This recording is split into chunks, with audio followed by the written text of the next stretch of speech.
Hi, I'm Midge Shoemaker, and this is day 68 of my making 100 days of YouTube videos and focusing on gratitude.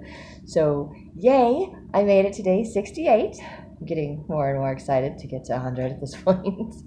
And 68 is just every day at this point feels like it's a hurdle, and I am jumping hurdles, which is amazing, and it's a good thing, and I am grateful for it. Um, but I'm also dealing with a lot of triggers and a lot of emotions and a lot of processing things that I need to do. And today I was reminded of a lot of that, and I had some other epiphanies, realizations, things that I am going to try to figure out how to share. But in the end, I kind of decided to be a little bit more gentle and understanding with myself, and again, grateful to realize I don't have to beat myself up for playing games on my phone, and that maybe right now that's something I need to do because it just helps me to, yes, in a way to avoid and bury some of my emotions. But right now, I think I've just been so triggered, so stimulated, so irritated with things.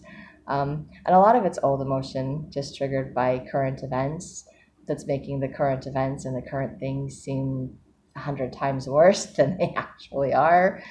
Um, so, and I know 100 times worse seems really bad. Maybe it's only 10 times worse, but it's bad. And I know it's just a compilation of things, and it's all coming out right now like this big volcano. It's just erupting. It's just boiling over. It's just boiling, and it's like, okay, but I have to be able to sleep. I have to be able to function. I have to be able to go to work and live the rest of my life. So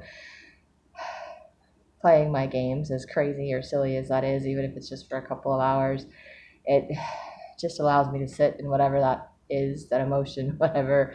It allows it to cool off just enough that I can function and do other things. And I really needed that today. So, as much as I would like to be at work at the moment, I am grateful that I took some time to just kind of relax and breathe, because I got really triggered yesterday, and I did a lot of journaling, which was good.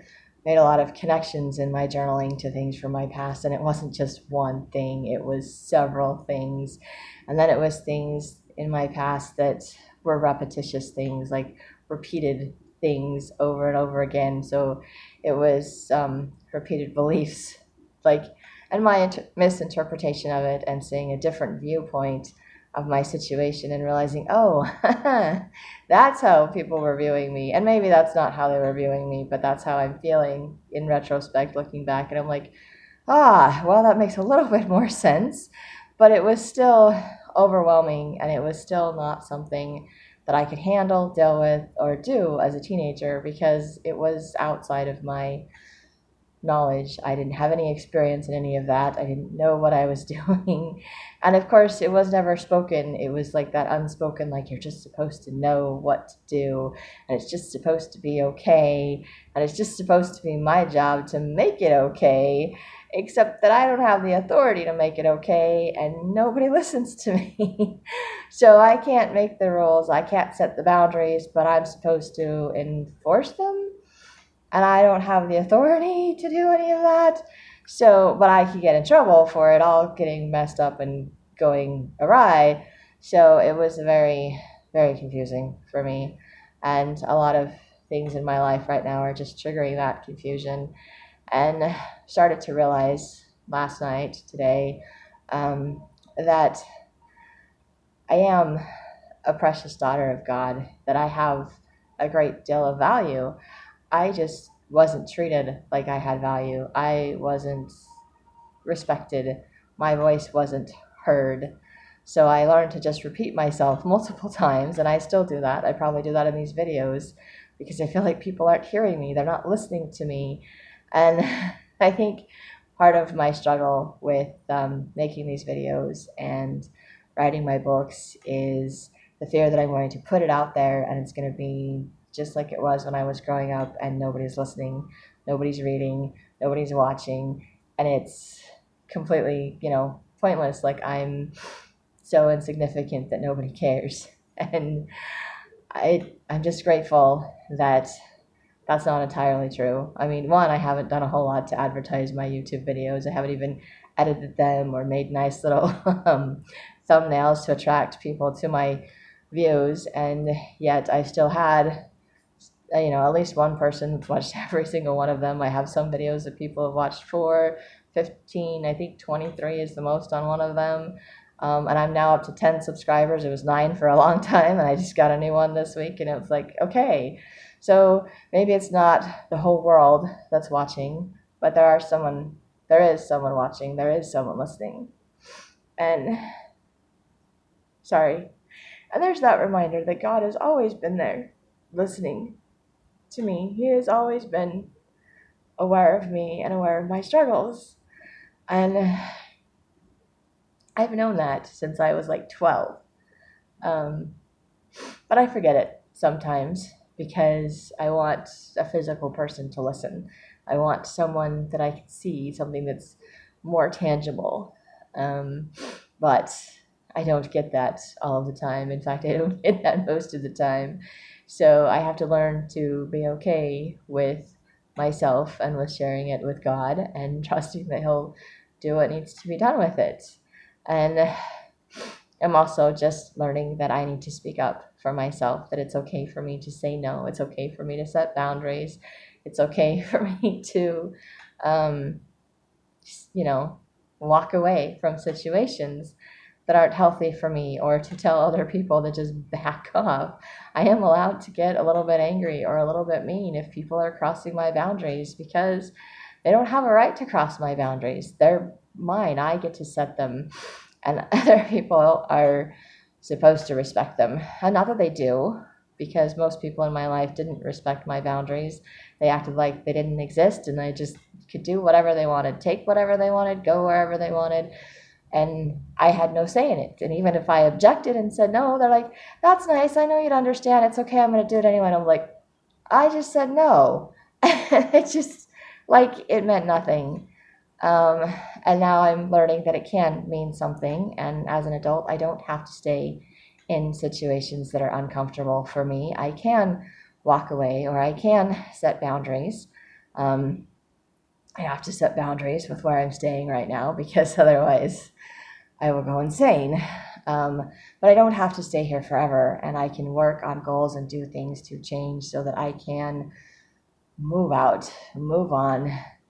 But I have also realized today, lots of little realizations, that maybe part of the reason I'm here is so that I would get triggered by all of these things. So it will bring up all of these old past emotions, past fears, because if I can get them out of my system, if I can find that self-confidence, if I can see myself as a daughter of God and see my worth and realize that what I have to say, what I have to share is worthwhile, even if it's only to 10 people, it's worthwhile. It's that ripple effect. And I need to share it, and I need to use these talents that God has given me, and I need to not be afraid. So being triggered by all of these things is helping me to process them. It's basically forcing me to process them. And I was writing last night, and I realized that, maybe God is making things uncomfortable for me so that I will change, because if I'm comfortable, there's no reason to change. Like, oh yeah, I have all these ideas of stuff that I want to do, but it's always like, oh, I'll get to it someday. Oh, okay, maybe tomorrow. There's always, put it off. There's always an excuse. But if I get too uncomfortable, I'm like, okay, I can't stand it. It's driving me nuts. I'm like, I'm a nervous wreck. I got to do something.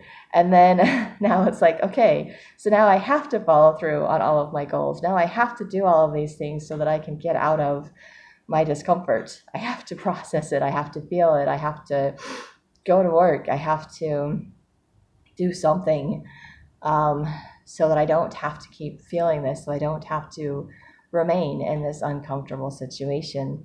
And I'm grateful. And I know that sounds crazy, but I'm grateful because, I could live my entire life just daydreaming and working random odd jobs, whatever it is that pay the bills, and just feeling like this is as good as life gets. But for some reason, there is that part of me that has seen other people that are happier, that have what I want, and I just keep feeling like I deserve that, or I want that. I want to figure out how to get that.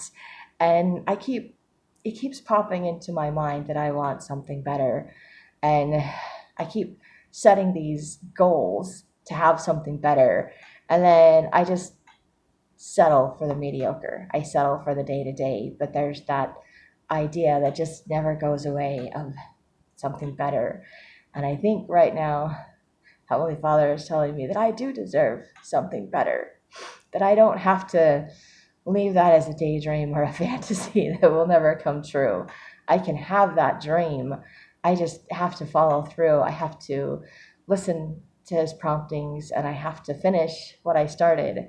And part of that is these YouTube videos, and I made it to 68 days. So I'm like, okay, 32 more. I am actually going to finish this. This is amazing.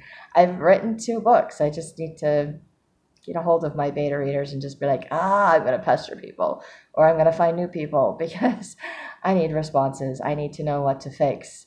And I need help doing that. I can't, that's not something I can do on my own.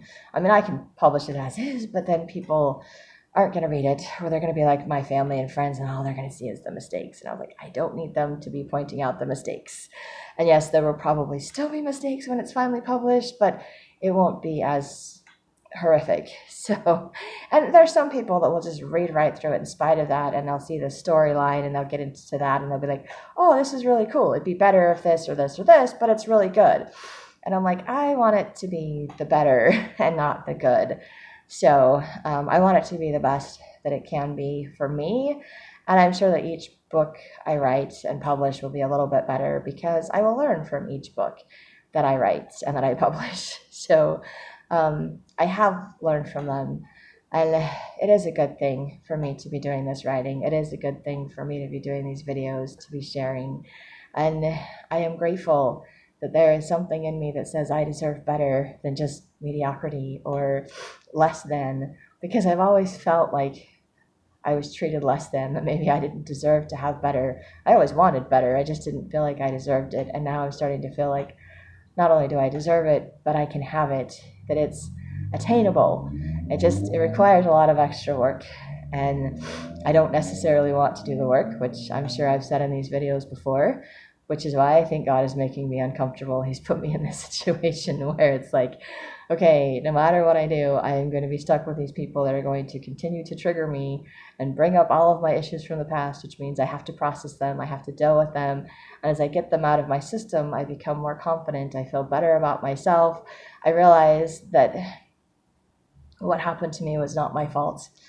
I was being mistreated, and in some cases it was intentional, and in some cases it was because the other person couldn't take care of themselves, and they had no idea how to take care of me either.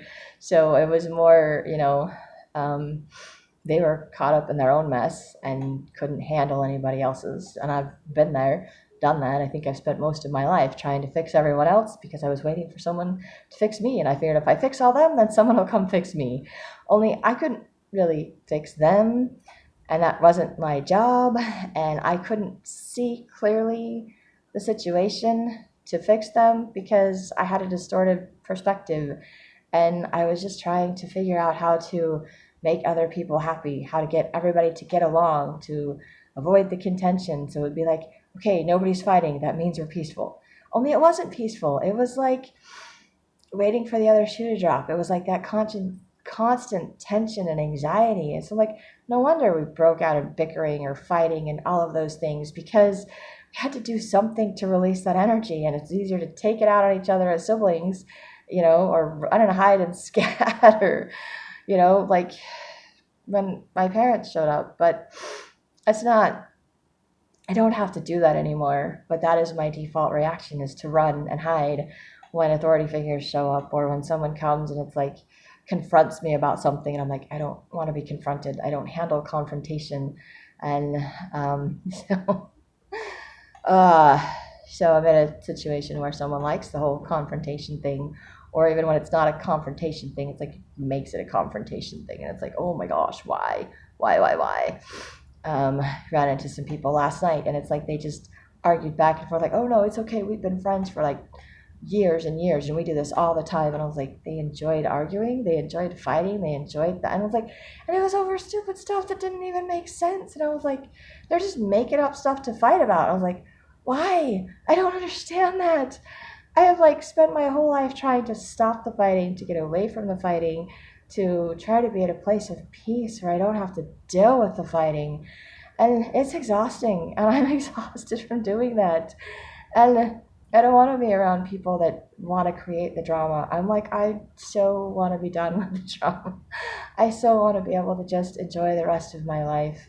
But I don't want the crap from my past to prevent me from enjoying my future. I don't want to feel like I'm stuck repeating it, that I can't change, that I can't get out of the mess.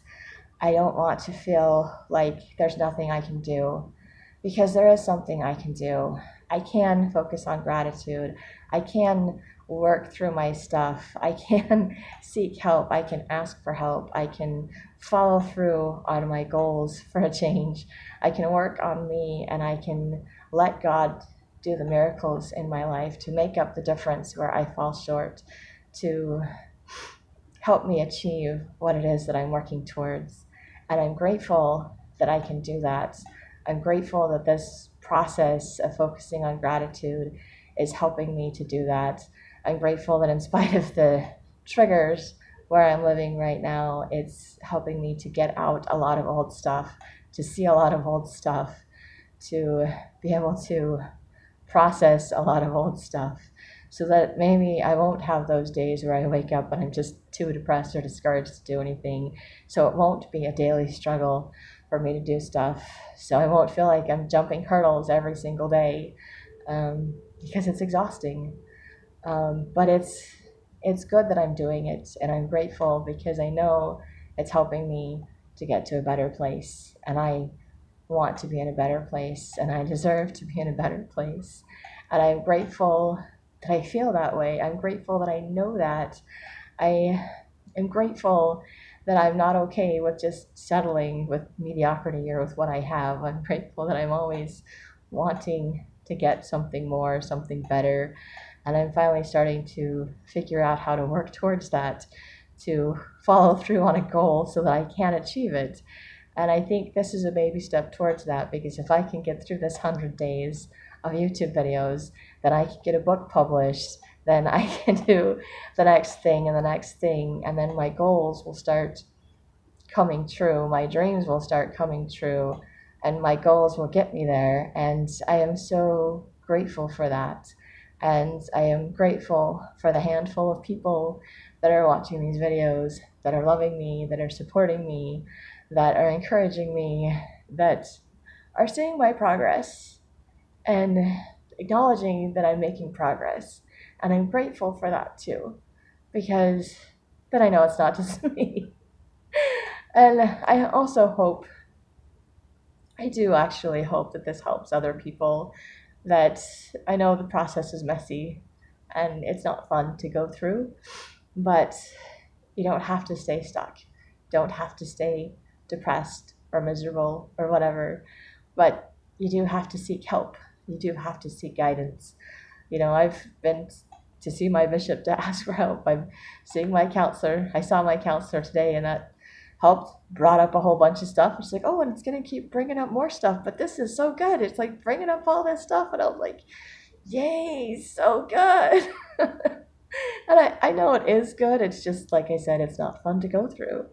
But I've been seeking help through prayer, and God has been sending me ideas, flooding my brain with ideas, reminding me of things from my past that I need to let go of, to work through, showing me a different perspective of what happened in my past, maybe how other people saw it versus how I was feeling, and showing me how it's made me who I am today, and that I have the choice to change as well. I don't have to stay stuck. I don't have to repeat it.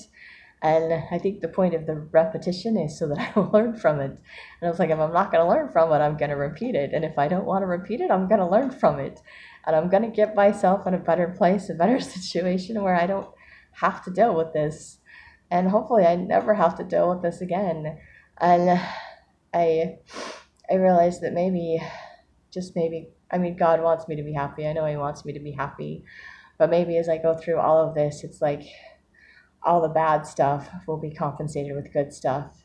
And so, as horrible as things have been in my life, or as horrible as things have felt, that things can feel just as wonderful, like the complete opposite, the extreme, only on the good side, that I can have that many wonderful things, that I can feel that wonderful, that I can be that good. But I will have earned it. Seriously, I will have earned that, and I will be grateful for it, and I will take care of that and take care of myself and my relationship with God, because I don't want to lose that, and I don't want to end up in the mess that I'm in ever again. I want to get out and stay out. And I don't know if I will stay out once I get out, because these are my old default settings, and I've been in healthier places before, and then when things, life happens, the default settings take over. So I'm hoping by doing these gratitude videos that it is eliminating some of that. And I'm grateful that I can do these videos, and I'm grateful for people putting up with me and my crazy emotional process. And I know I'm not just going on here and making a whole list of I'm grateful for, I'm grateful for, I'm grateful for. I do say things I'm grateful for. But I'm grateful for the shifts and the things that I'm making and doing. But I feel like I need to share my progress and share my process, because I'm hoping, well, one, it's helping me feel better. So that's basically my main reason for doing it. And two, I'm hoping that it will help other people. And, three, it would be nice to promote my books. I get them published, hopefully, too. And four, if I can make money off of it, that would be great too. But that's, the money side of it is the last part of it. The emotional side of it, the being able to help other people side of it, that's the most important part of it. Using the gifts that God has given me, that is what's important. And I'm grateful to see that, to try to get my focus more on God and what He wants for me, and focusing on the gratitude, and seeing that even the bad things I can be grateful for. Not that they're pleasant, but because they're helping me work towards getting somewhere better, and something I wouldn't do if I was comfortable where I was at. I wouldn't feel the need to change. I wouldn't feel the urgency to do things differently. But because I'm not comfortable where I'm at, it increases the urgency to make changes. It increases my desire to do something different. So it will hopefully motivate me to make the changes necessary, to build up my businesses, to be able to move out, to move on, to have something better, to have what I've deserved, to have what I've imagined. And it won't be exactly like I imagined, I'm sure. It won't be perfect. Maybe it'll be better than I imagined. I don't know. But, and maybe I'll make a video about it someday when I get there. But at least I have goals. I have something to work towards, and I don't feel like I have to stay stuck. And I know that this is only temporary, and I'm grateful that it's only temporary. And I'm just grateful, and I'm ready to go to work and get some things done today. So thank you for watching, and I hope this helps. If it does, you can like, subscribe, share with someone else you think it might help. And I hope you have a great day full of gratitude.